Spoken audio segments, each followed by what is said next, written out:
Welcome to the Find Your Leadership Confidence podcast with Vicki Nedling. You are about to discover impactful lessons that help you grow as an individual, grow your confidence, and find the positive and good within you, so you powerfully and authentically become the best version of yourself. Be sure you visit our website at www.findyourleadershipconfidence.com. While you're there, subscribe to us via your favorite network. Now tune in, get ready, and enjoy the journey of emerging as a leader of exception in the 21st century. Welcome to the Find Your Leadership Confidence podcast. I'm your host, Vicki Nedling, coming to you from Roswell, Georgia, where it's always sunny. Well, not always, but today it was. The goal of our podcast is to share topics and guests that will empower you to grow as a confident leader, to take your business and your life to that next level. Today, I am so excited for you to meet my guest, Dave Combs. Dave is a songwriter, a photographer, an entrepreneur, an author with 4 decades of experience, writing over 120 songs and creating 14 albums of soothing, relaxing, instrumental piano music. We talked about that, how that just brought back memories from my love of my grandmother's love of piano music. His songwriting began with the now popular standard Rachel's Song. His soothing, relaxing music has been played millions of times worldwide on the radio, satellite, and all internet streaming media. And it continues to touch lives of millions of people all over the world. He is also the author of the best-selling new book, Touched by the Music: How the Story and Music of Rachel's Song Can Change Your Life. Please join me in welcoming Dave Combs.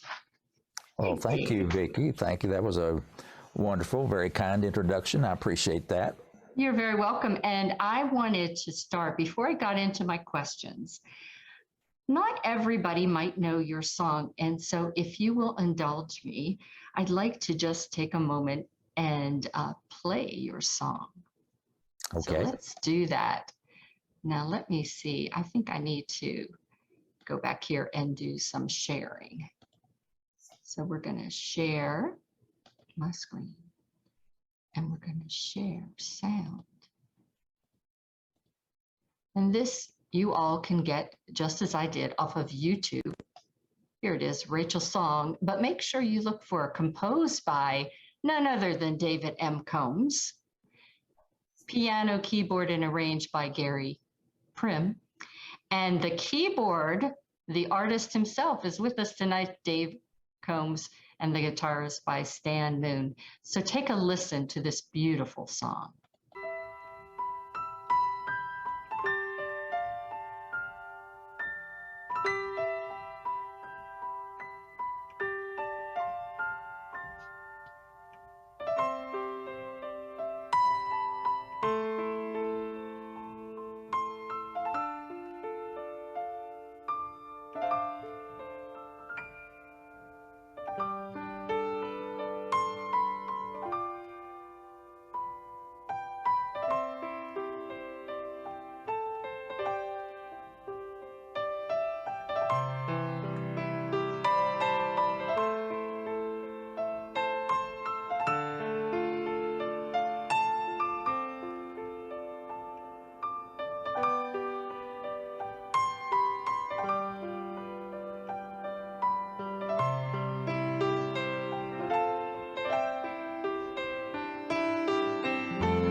Okay.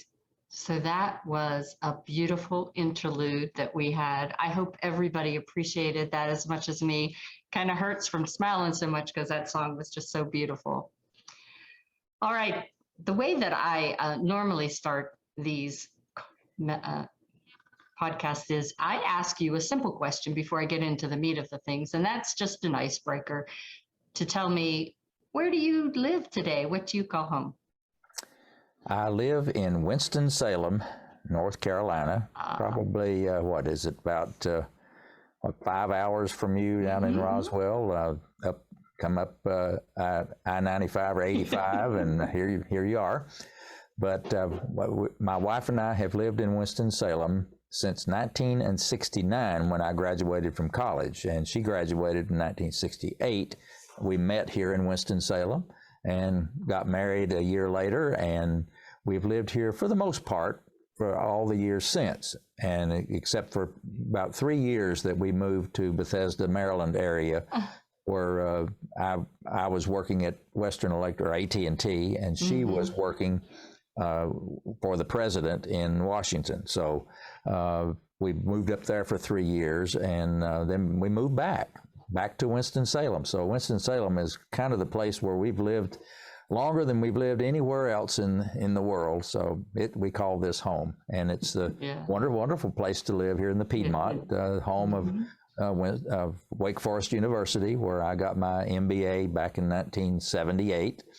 And we're real close to the mountains. We're only an hour and a half from the Blue Ridge Parkway and Boone and Blowing Rock, North Carolina. We're only about 4 hours from the coast in North Carolina with the beach.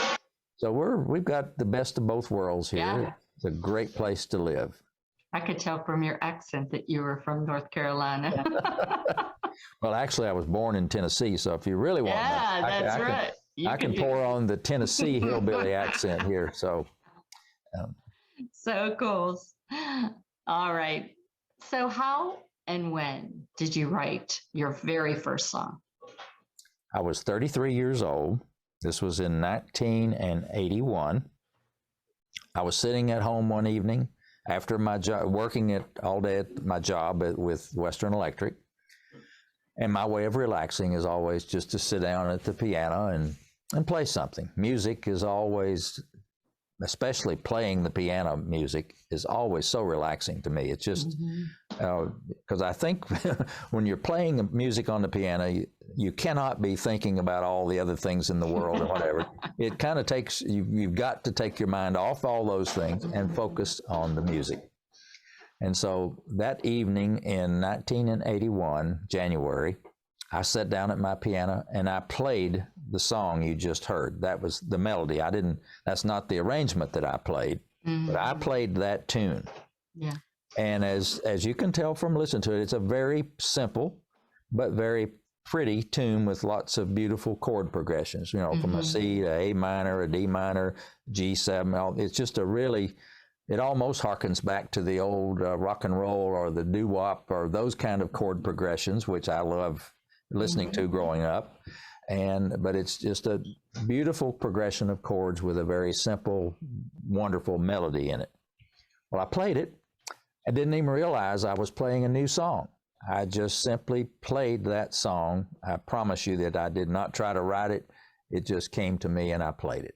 Didn't even really think about it. And then a couple of days later, my wonderful wife, Linda, came home from work and she said, Dave, what is the name of this song that I've had stuck in my head all day long? And she hummed a little bit of it. And I said, well, it doesn't have a name. And she said, what? You play it on the piano all the time. I said, well, it's just something that I guess I just made up. Wow. And Linda got all excited and she said, well, have you written it down? And I said, no, I'm not going to forget it. No. And she said, no, something might happen to you, Dave, and that song would be gone. So you better write it down. So I did. I wrote down the melody and the chords and put it in my piano bench. So she was happy and everybody's happy. So I played the song, periodically we tried to come up with a name for it. Could not find a name that really fit the song. So moved the calendar forward a couple of years, 1983. Some good friends of ours have a little baby girl named Rachel. And they asked me and Linda to be her parents, asked me and Linda to be her godparents. So at Rachel's christening service, we're sitting there in the church, just us and the family and the minister. And at the end of the formal part of the service, all during the service, I'd noticed there was a beautiful piano sitting in the middle of the platform up at the front of the church. And I kept my eye on that piano. And at the end of the formal part of the service, I punched Linda and I said, "Hey, what do you think about me playing this song now as part at the end of the service?" She said, "Oh, that's a great idea." So I went up, of course, and asked permission of the parents and the minister if it'd be okay if I played a song on the piano. They said, of course. I walked over to the piano, sat down, and I played the song. The melody, the song it didn't have a name at that point. So I played the song and I got almost all the way through the song, and I kept hearing some sniffles in the crowd and people clearing their throat. And, it was, well, if you've been to a baby's christening service, they're very tender services anyway. And it doesn't take much to get a tear to come out of your eye at a beautiful service like that.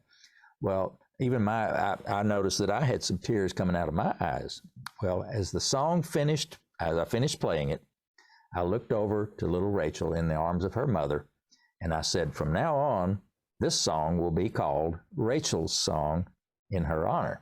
Aww. And that's how it got its name. And it just was the perfect fit. Everybody loved it, and I played it many, many hundreds of times after that, and it just was something everybody loved, that song.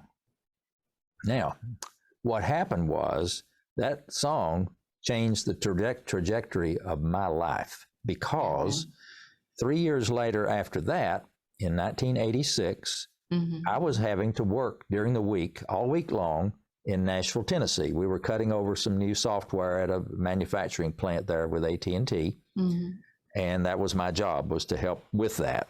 And so I'd go on Monday and come home on Friday.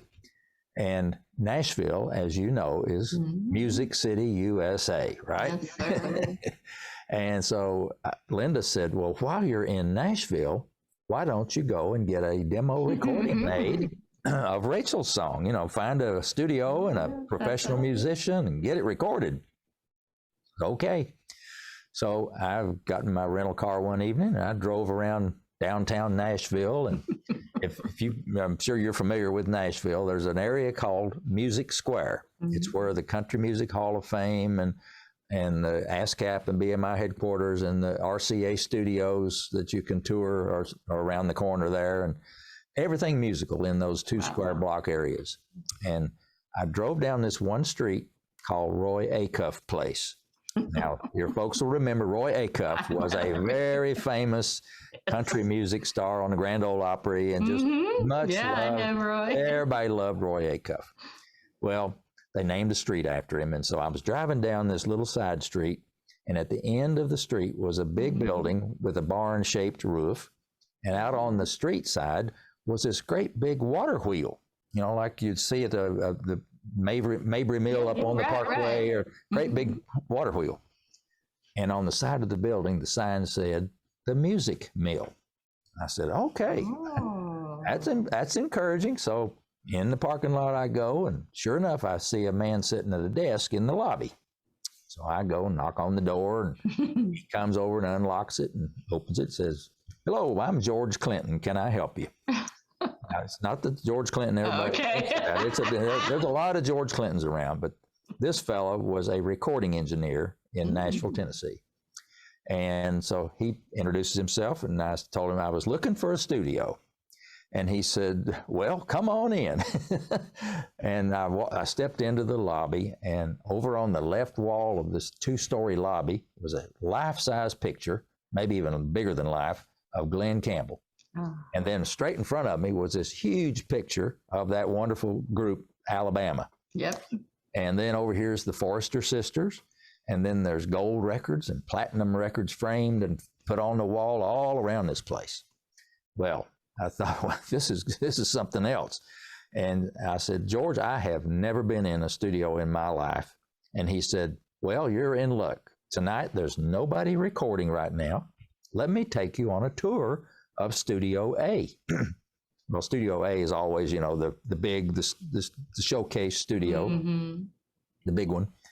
So we go in this recording, the big studio room.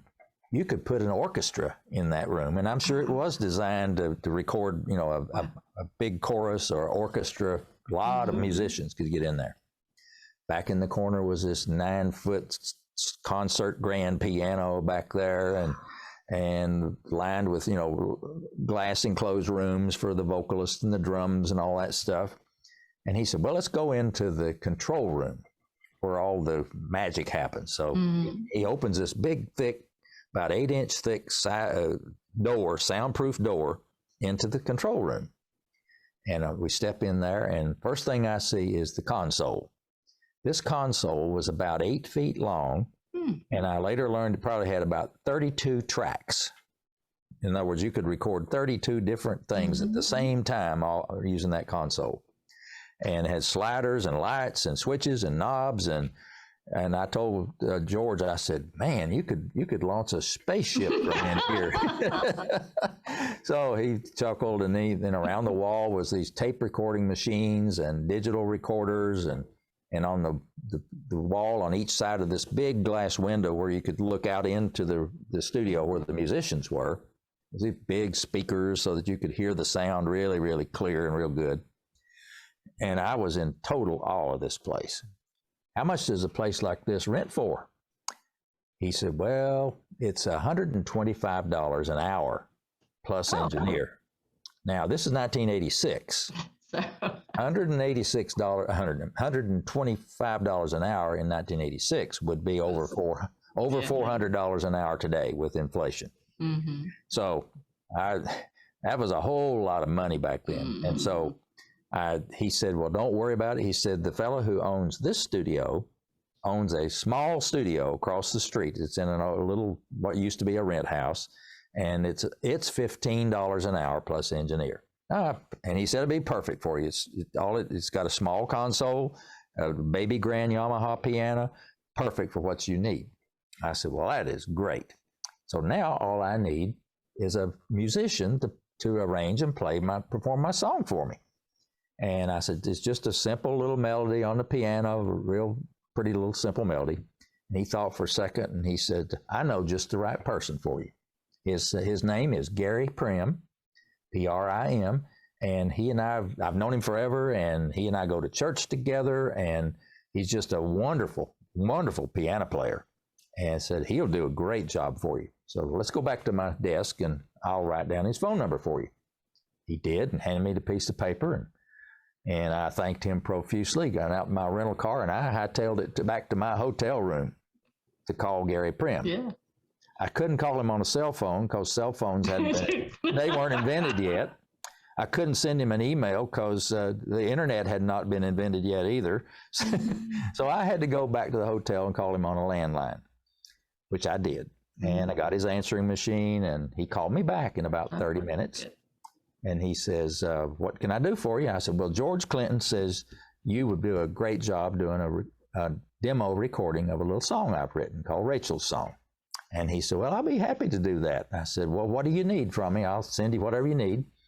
He said, I just need 2 things. I need a recording of you playing it so I'll know kind of what it sounds like. And I need a lead sheet. And I said, okay, what's a lead sheet? I was showing my ignorance really big time. And he said, well, it's real simple. He said, it's just the melody and the chords written out on a piece of paper. I said, well, I've got that. I just didn't know what to call it.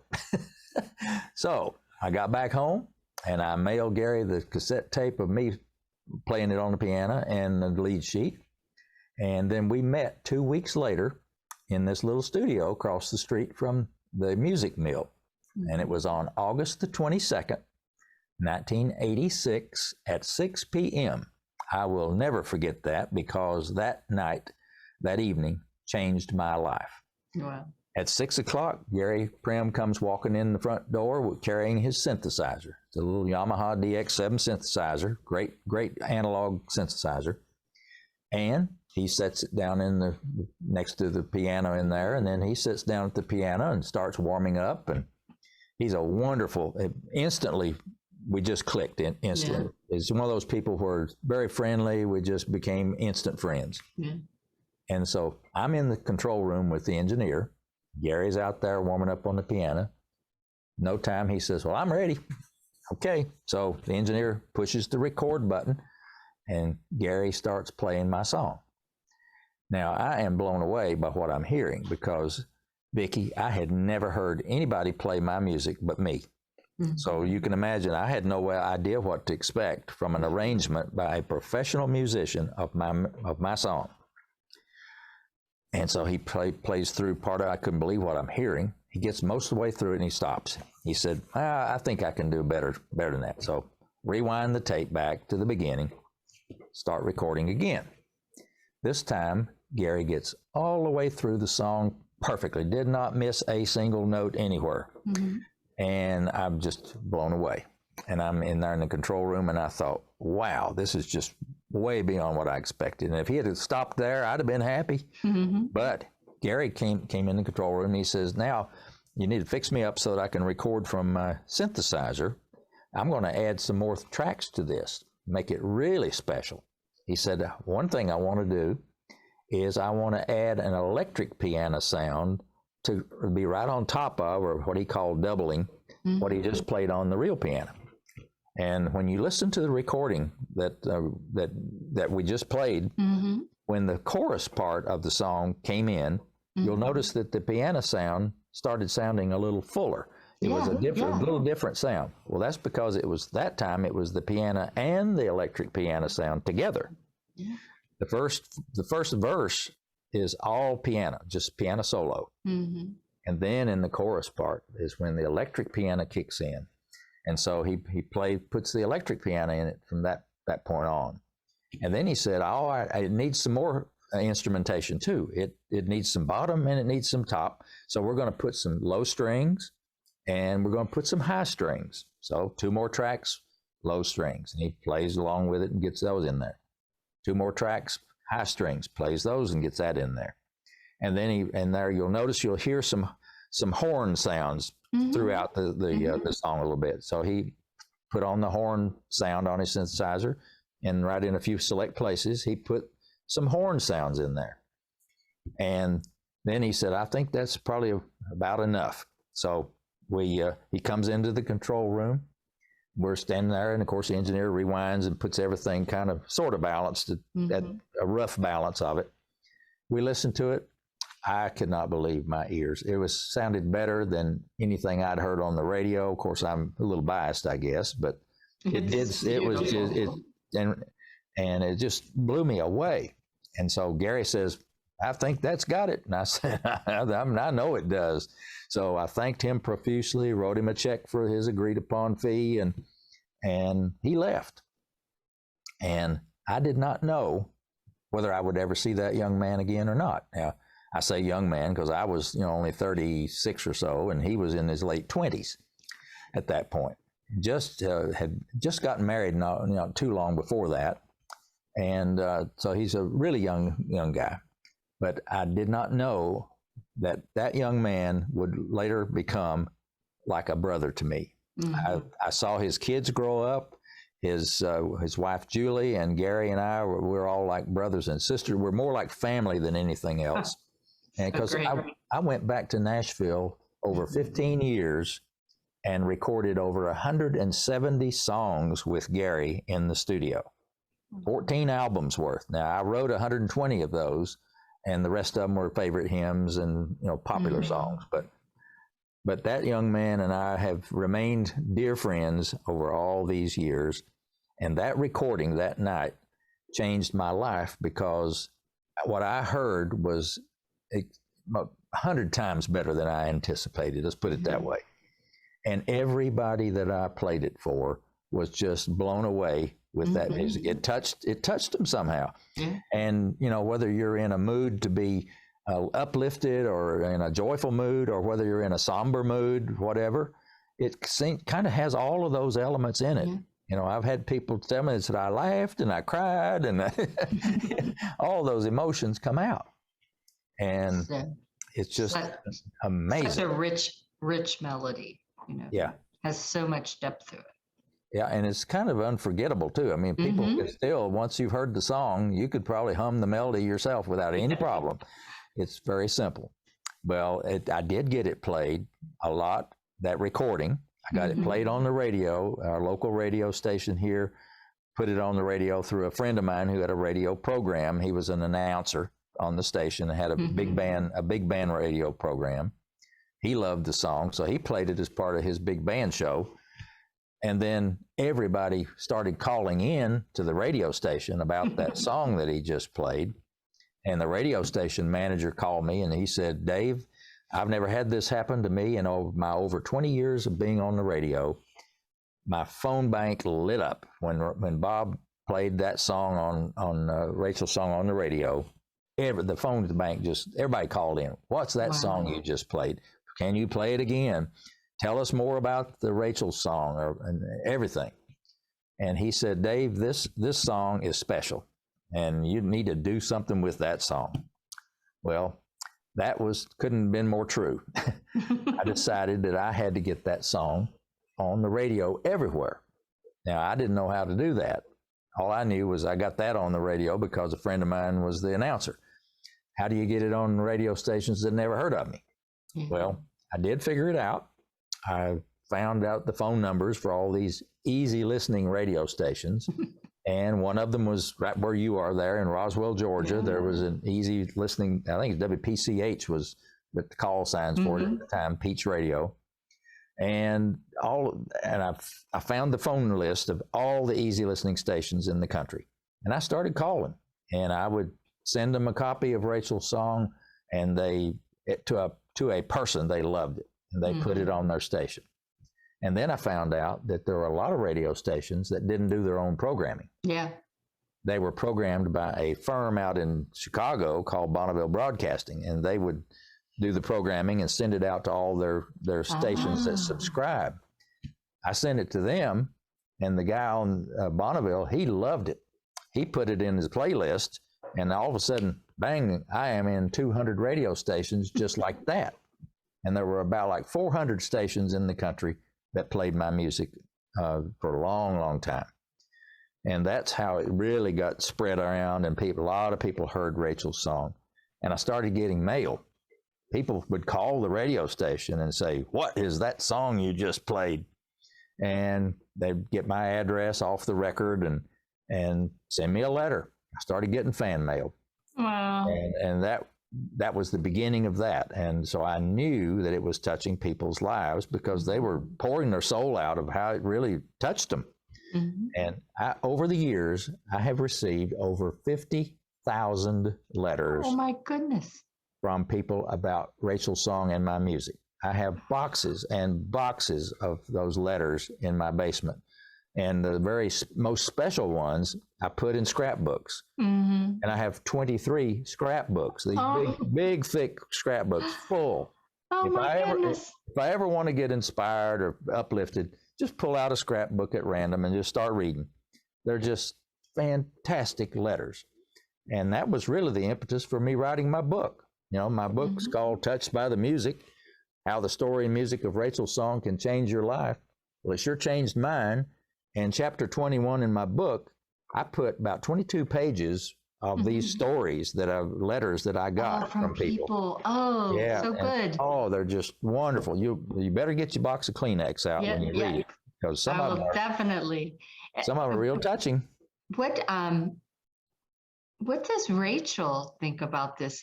She's got to be an adult now. Oh yeah, she's a grown adult now. When she was a little girl, her mother would say that when they play Rachel's song, the recording that we sent to them eventually, that she would say, "My song, that's my song." Yeah, I would think there would be so much pride in knowing, gosh. So she loved the song too, and we have protected her anonymity all these years. So I don't want people, harassing somebody. There's some weird people in the world these days. So we've protected Rachel's identity and respected that. So nice. But she is a wonderful young lady. So how did you decide which, you have this, the music and gift stores and things. How do you go about deciding where you put your music in, in the old fashioned, the albums, now it's EPs or I don't know, you It's just, digital, all digital now. But back then, it was cassette tapes mainly in the beginning. And then CDs came around in the mid 1980s. Toward the end of the 1980s, they were really taking off.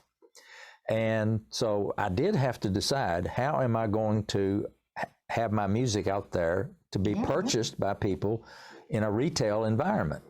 Now, sure, people could write to me and I would respond by mail and send them one, but that was a small fraction of the people that really would probably want to buy the music. Well, I approached the record stores. Back then, we used to have something called a record store. And Record Bar was one of them. I forget what the others were named, but they sold records. And I approached them about carrying my music, and I got nowhere. They never heard of me.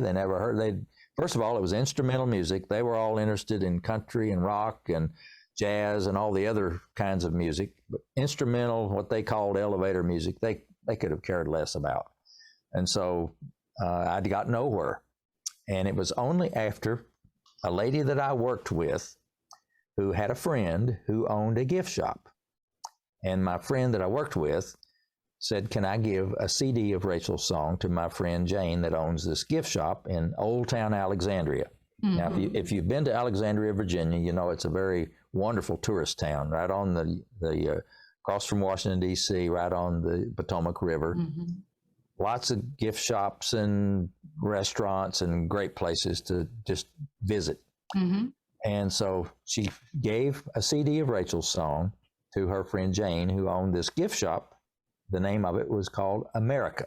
She sold everything in there that was patriotic. If it was red, white, and blue, she sold it in that little gift shop. And she played patriotic music. She had a 5 CD changer, wonderful sound system throughout the store, and she played all this wonderful patriotic music. Well, my friend that I worked with gave her the CD of Rachel's song. So she puts that in her CD changer. And the next thing I know, I get a phone call from Jane at her shop, and she says, Dave, I got a problem. She says, when your song comes on the sound system in my store, every customer in there comes right over to the counter and says, what is that music you're playing? And I want to take that home with me. If you have that for sale. Well, she didn't have it for sale, of course. All she had was that one copy. She said, can you sell me some CDs and tapes at wholesale and let me offer them to my customers? So I had never sold any of my music at wholesale. I didn't even know how the wholesale retail thing really worked. So we reached an agreement on the wholesale price and the retail price. And so I said, okay, I can do that. She said, can you bring them to me tonight? I said, okay, I can't, because we were living in Maryland at the time. Yeah, Bethesda. Yeah, and near, I was actually North Potomac, Maryland, near Bethesda. And so that evening, Linda and I boxed up a box of tapes and CDs, took them down to Old Town, gave them to Jane in her shop, and then we went out for a nice meal at a restaurant. And so I thought, this is great. So we'll see what happens. 2 or 3 days later, my phone rings again. I need more. I need more. I'm out. Those Such are all a good gone. problem to have. It's a really good problem.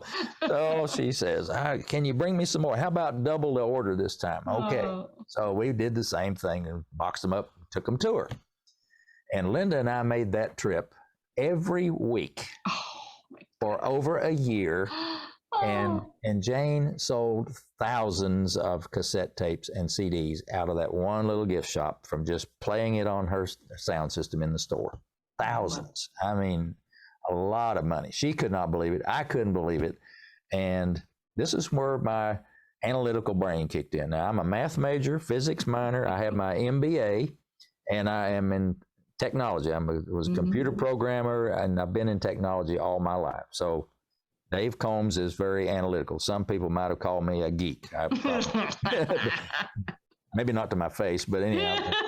Anyway, I was a computer guy. So I basically looked at the situation, and I knew enough to know that if that many CDs and tapes could be sold in that gift shop, That was a great business model. So what I did, I made a spreadsheet. This is back before Microsoft Excel even existed, but we had something called a spreadsheet on the computer. So I made a column, and in that column of data, I put how many tapes and CDs that Jane had sold in her shop, how much that she had paid me for those, and how much it cost me to purchase those. You multiply all that out and get the gross profit from those sales in the bottom line number. Well, that was a pretty attractive number. Yeah, good bottom. It was a good bottom line number. And I thought, wow, this is amazing. And then is where my other analytical part of the brain kicks in. I said, okay, what if I had one gift shop, just one like hers in each of the 50 states? So make me another column. Column 1 times 50 is column 2. You add all the numbers up at the bottom. Whoa, now that's a really good looking number. Okay, well, let's not get greedy, but let's say, just for talking purposes, let's say I only had 5 per state, 250 total in the whole country. It's a big country with lots of thousands of gift shops, so surely I can find 250. Column 3. Down at the bottom is the gross profit number for that. Linda, come here and look at this number. I no longer am a geek. I am no longer a geek, and I think this is about 3 times what I make it work right now. And guess what we got to do? We got to find a way to replicate this store 250 times, and then we can do what we've talked about all our life, is work for ourselves and be an entrepreneur. So that's what I got busy doing. And it didn't happen overnight like that. I had to find a way to find the right gift shops. Now, there are gift shops and there are gift shops. And it turned out that the gift shop that I needed to find was in a tourist area. Now, you think about this. I only had one album. If you only have one product and you're going to sell it in a store, if you're only selling to a fixed set of customers, once they buy it, you're done. And that's it. You're at the end of your business, right? But if you're in a shop that has brand new set of customers every day, you can have one hot selling item. You can sell that item all day long. Tomorrow you got a brand new set of customers all day long.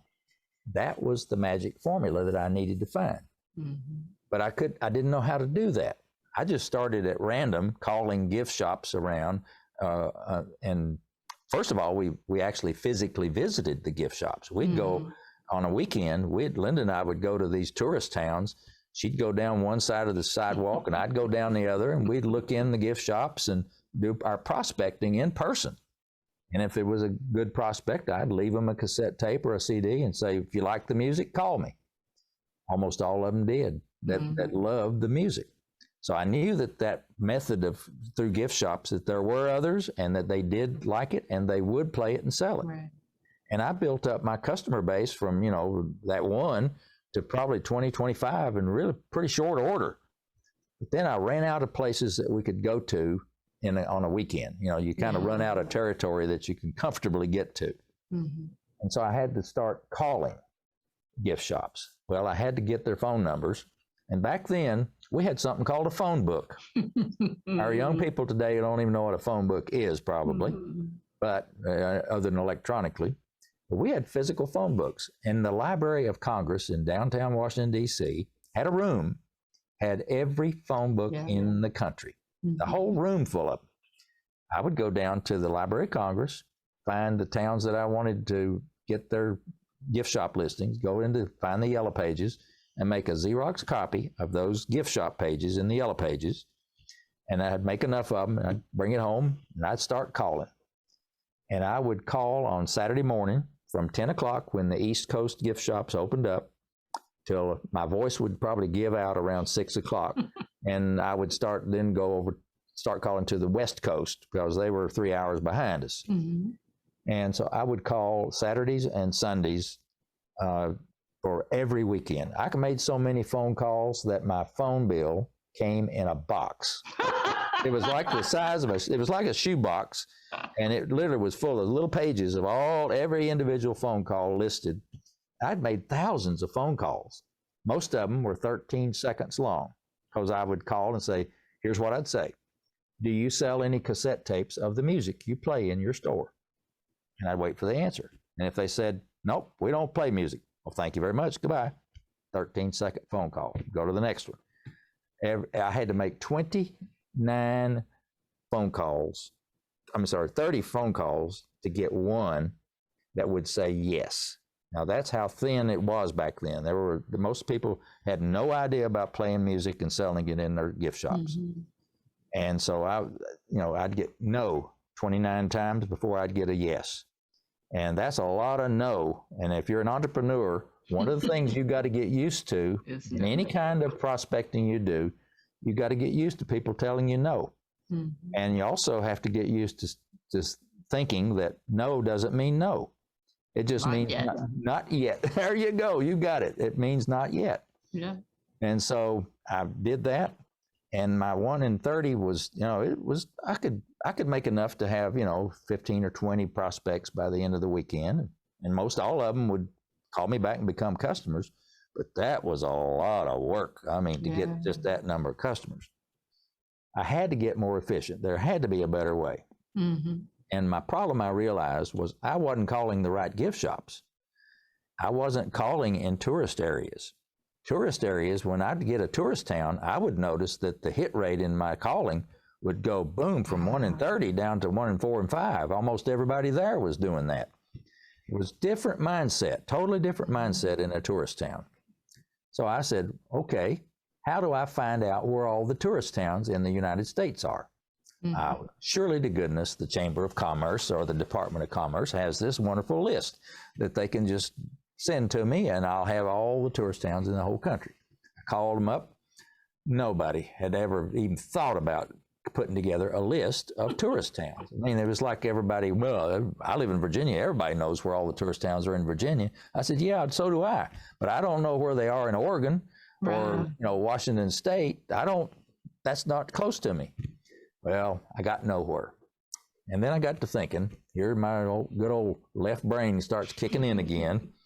I'm an analytical person. I said, there's got to be a way to calculate this, to arrive at these. So, and think about it. What are the 2 characteristics that's all you need to know that would define a tourist town? Number 1, I got tons of gift shops. Main Street is probably nothing but gift shops. Mm-hmm. How many people live permanently in a tourist town? What's the permanent population in a tourist town? Not too many. Most of them are really small towns. They're, like Blowing Rock, North Carolina. I'm trying to think of the ones that would be close to up in the mountains. Helen. Yeah, Helen, Georgia. Yes, exactly. And if you look up the population of Helen, Georgia, probably not too many people. Yeah. But lots of gift shops. Mm-hmm. So I said, now that's the data that I need to be able to arrive at these towns. Where can I get the data?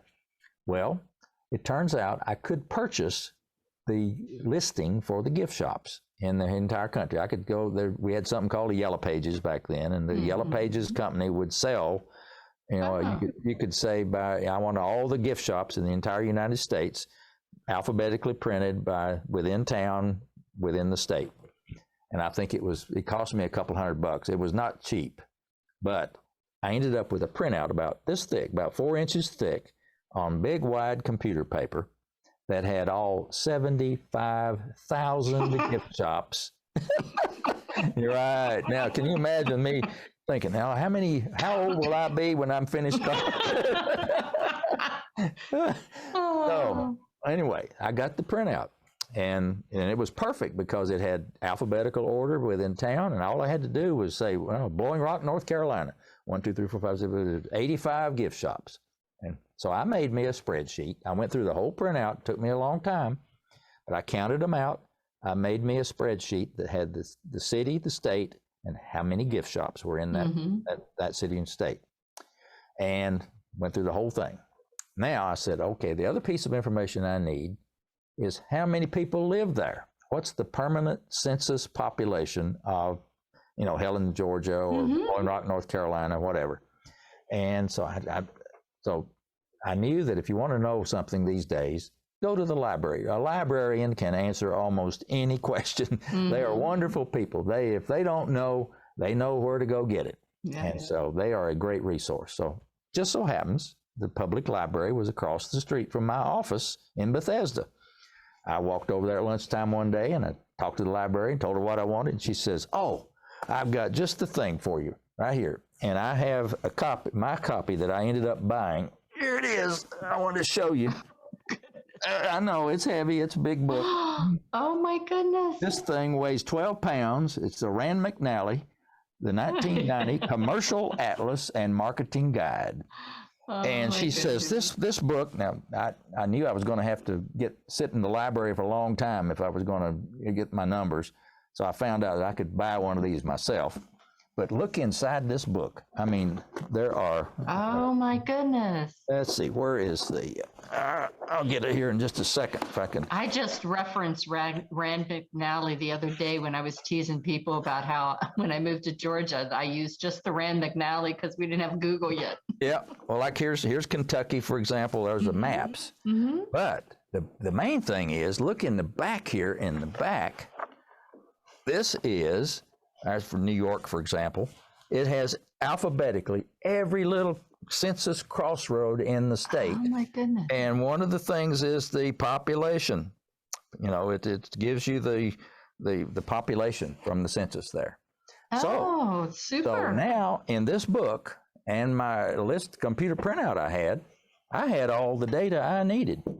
So I went through and on my spreadsheet, I looked up the population of all those towns, put that in the spreadsheet.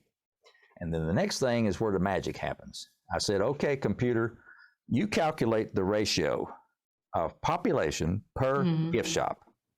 And when you get that number, sort my database within each state, the towns in that ratio with the smallest number at the top, because you want the town that has the smallest number of people per gift shop has got to be a tourist town because, and sure enough, when I did that, the printout on Tennessee, there was Gatlinburg, Tennessee, right at the top of the list. Right on North Carolina, Blowing Rock, right at the top of the list.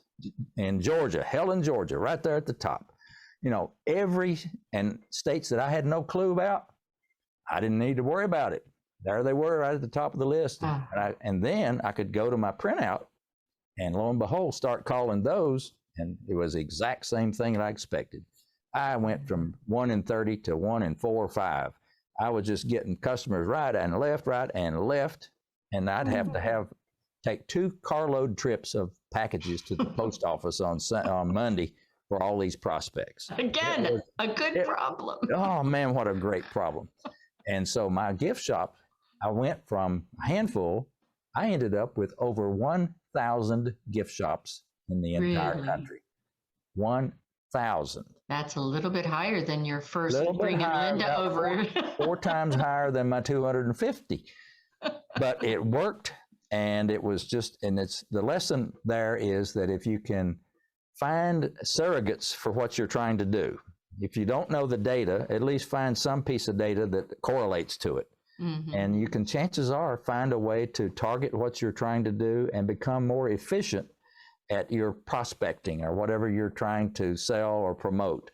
And, you know, that business today it's called analytics and big data. There are companies. In fact, I have a very good friend who is the CEO of Inmar, which that's their business is big data.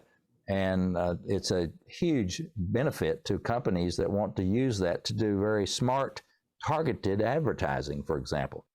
Like, you ever wonder why you're on Google and you do a Google search on something, and then all of a sudden, all of a sudden, that's, how did they know I've been looking at that? It's like, are they reading my mind? Are they all looking over my shoulder? Is that camera really spying on me? You know, as you're talking, I really think that you were the first JV partner.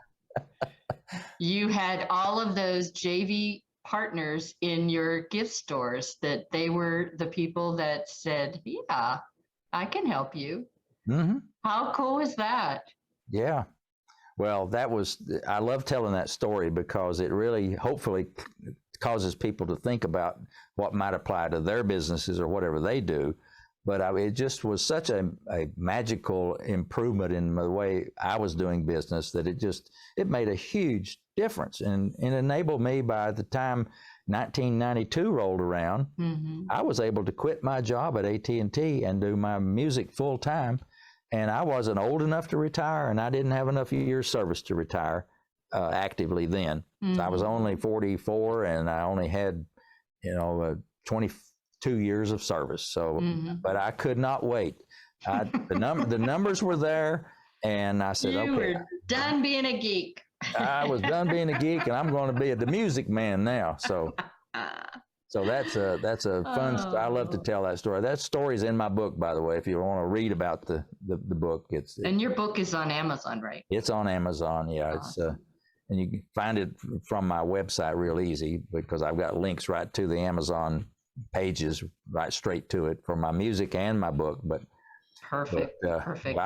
That's why I loved writing those stories up in my book, because I've been telling that story for Rotary clubs or those kind of meetings when I would tell stories and play a little bit of music kind of thing. And people kept saying, you need to write those stories down in a book. And I said, well, maybe someday. Well, someday came around, and it was called pandemic. So when we were sitting around at home, you probably know the exact same thing. You're sitting there thinking, well, I can't go out to eat. I can't go visit somebody.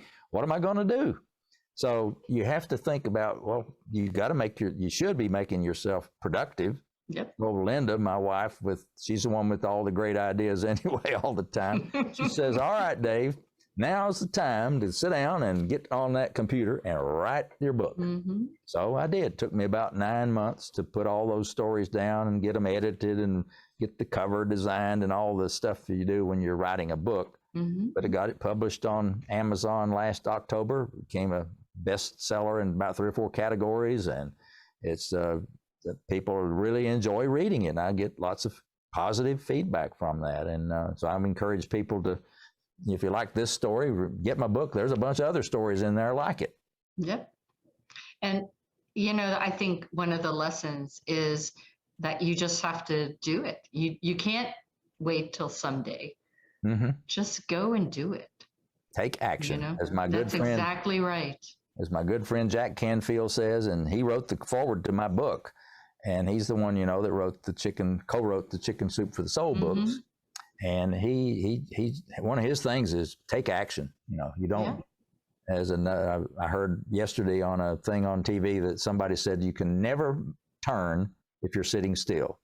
If you're sitting in the parking lot, you can turn your steering wheel all day long and you're not going to go anywhere. You have to be moving forward to be able to turn. Exactly right. And so that's true in life. You have to be able to be moving to make the right turns in your life to get somewhere. Yeah. And don't worry if it's the wrong road. Nope. Because you just turn again. Yep. You just keep changing. with our GPS today, it'll say, that's all right, exactly right. All right, make a safe for you turn. That's right. That's right. I always, whenever I do speeches, I always talk about, our life is like GPS. We are going down the road, and then GPS might be telling us to go one way, but we know this way and we're comfortable this way, but GPS is saying to go that way. Maybe you just take that risk and try that new road, that new journey. Exactly. Yep. All right. So we're going to end this with some rapid fire questions. Just, all right, top of your mind, take a minute to just respond. So what's the best song you ever met, a songwriter you ever met? I'm sure you must have met some folks now. Oh my goodness. Songwriter I ever met.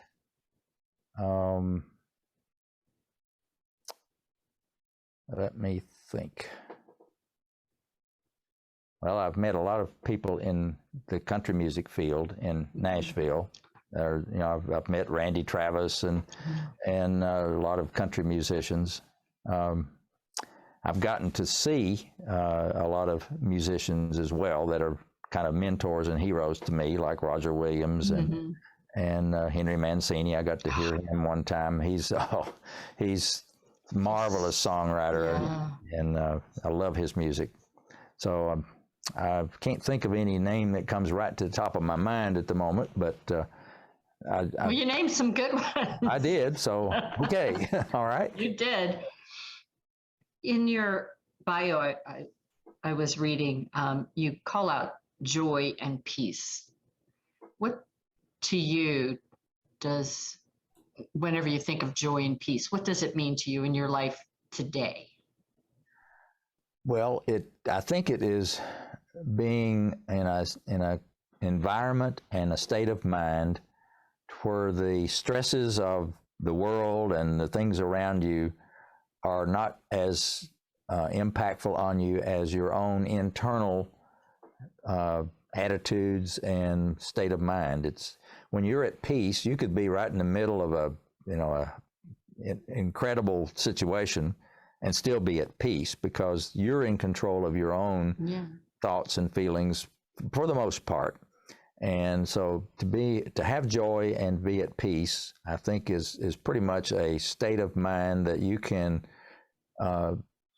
find ways that control yourself. Now, like, for example, I know that when I want to be at peace and have just calm down, I can sit at the piano and play, or just playing music, or put up my headset on and put on some of my favorite music, whether it's Henry Mancini or even if it's just something really enjoyable, like the many lovely, wonderful songs of the doo-wop from the 60s and 70s, or I love the Carpenters. Me too. I love the Karen Carpenter's voice can put me at ease in a heartbeat.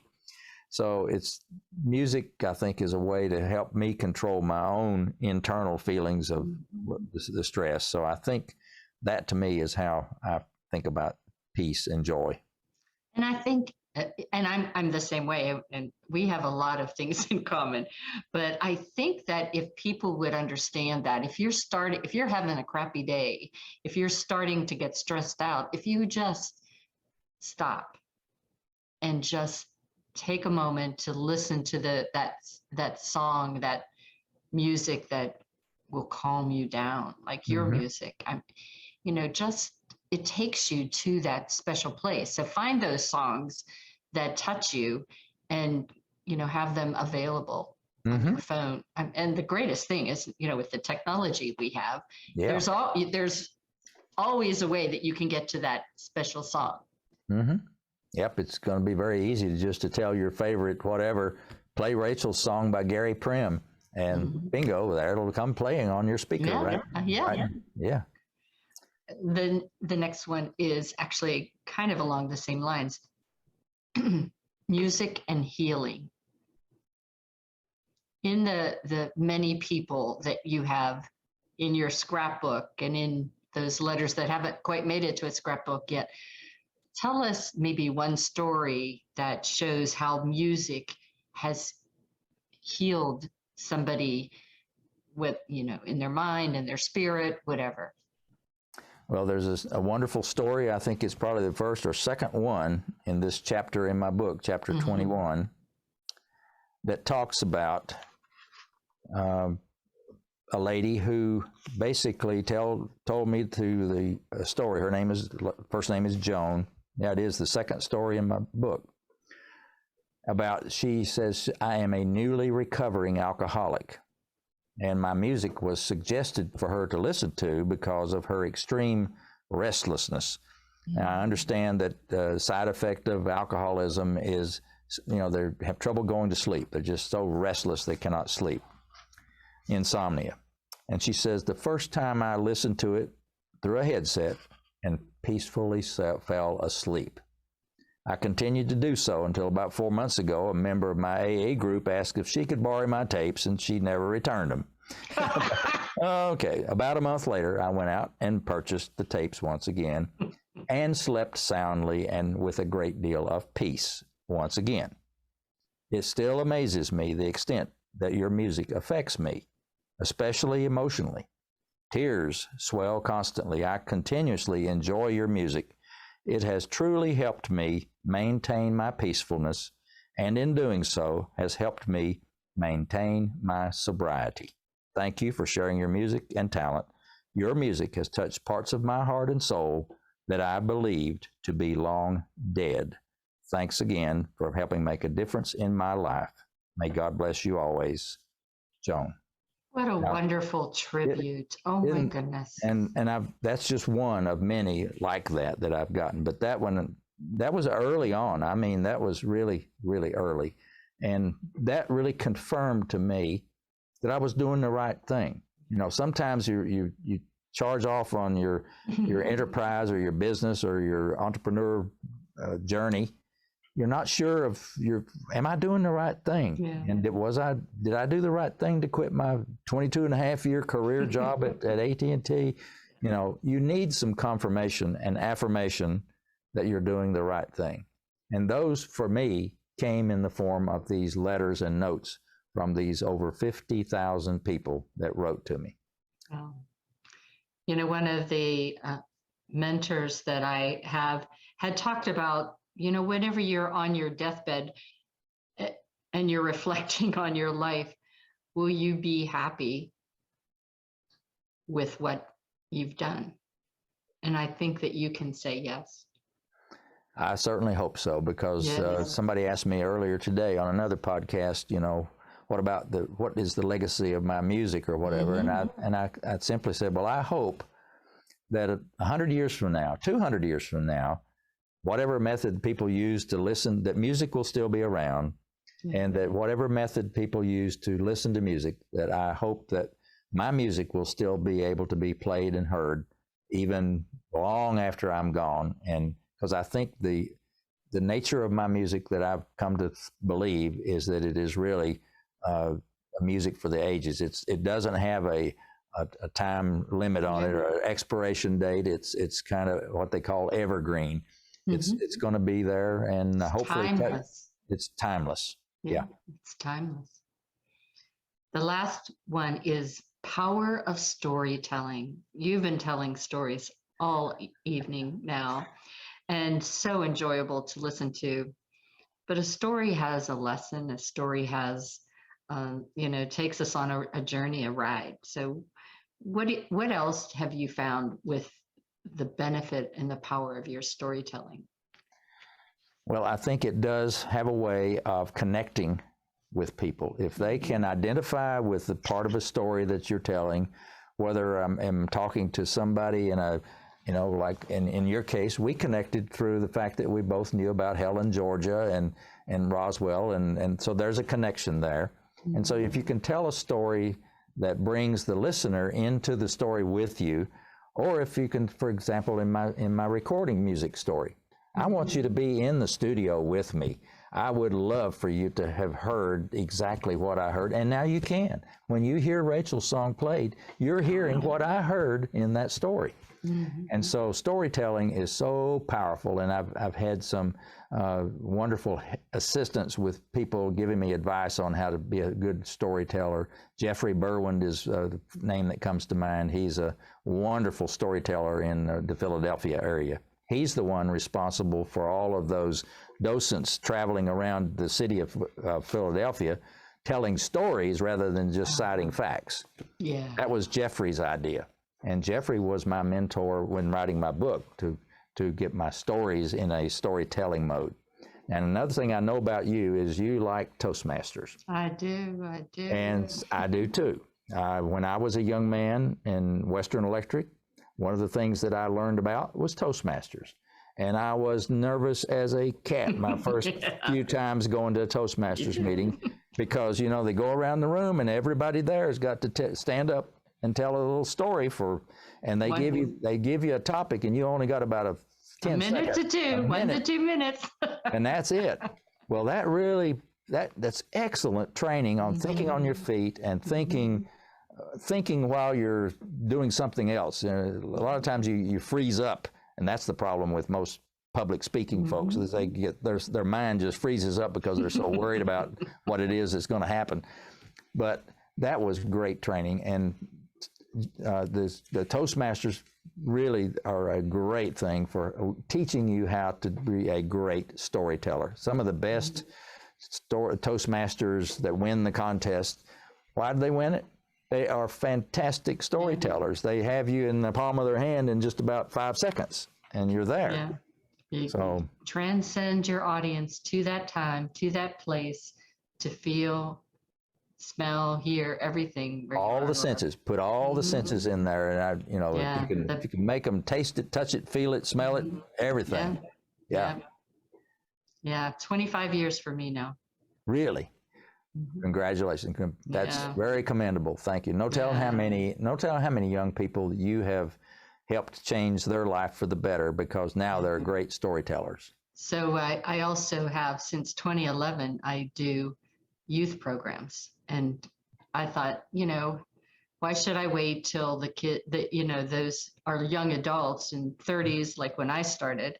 Yeah. And so I do 8 to 17-year-olds, teaching them how to be better communicators. And I do once a year a program, Youth of the Year. So they have to do an inspiration speech. Great. So you've got your own little TEDx talk going there with the kids, right? But it's so amazing, because the kids are so digital now that they don't understand. They don't have all the tools to be good communicators. And so I'm able to teach them that. And even I did it during pandemic via Zoom, which was helpful for them to understand how to do this whole remote schooling as well. So that's my passion. I love working with kids to teach them how to do that. Well, good for you. Great. That's wonderful. All right. So before we sign off, I want you to tell everybody your website and your how they would get in contact with you. If I know we said you have your book on Amazon, and you have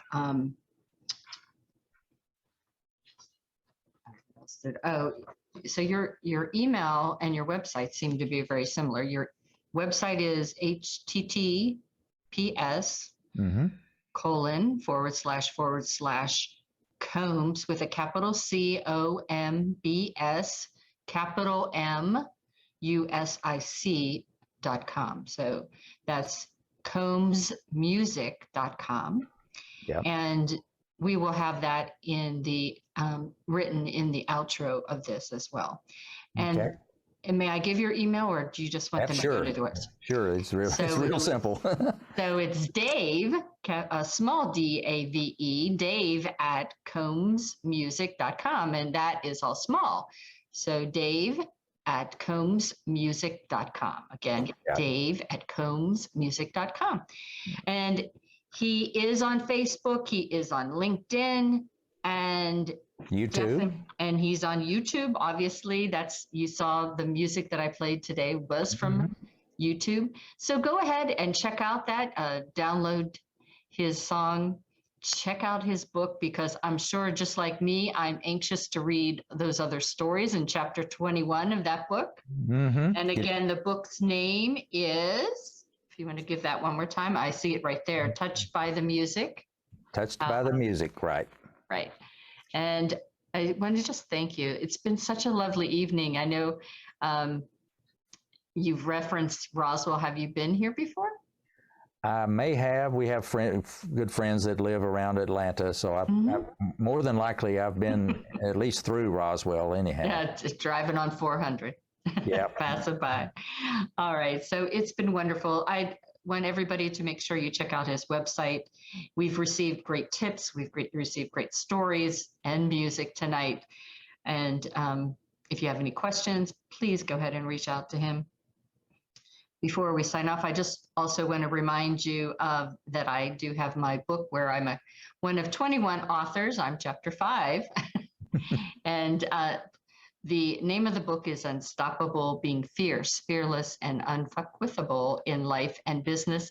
The author is Rachel Lawson. And again, I'm chapter 5. Until next time, remember, life is a journey, and it's really up to you to enjoy the ride. Thank you all, and see me next time on the Find Your Leadership Confidence with Vicki Netling. Thank Thank you for tuning into the Find Your Leadership Confidence podcast with Vicki Nedling, where we share impactful lessons that help you grow as an individual, grow your confidence, and find the positive and good within you so you powerfully and authentically become the best version of yourself. Remember to visit our website at www.findyourleadershipconfidence.com and enjoy even more great episodes like this one. Again, while you're here, subscribe to us via your favorite network. We look forward to seeing you next time on the Find Your Leadership Confidence podcast.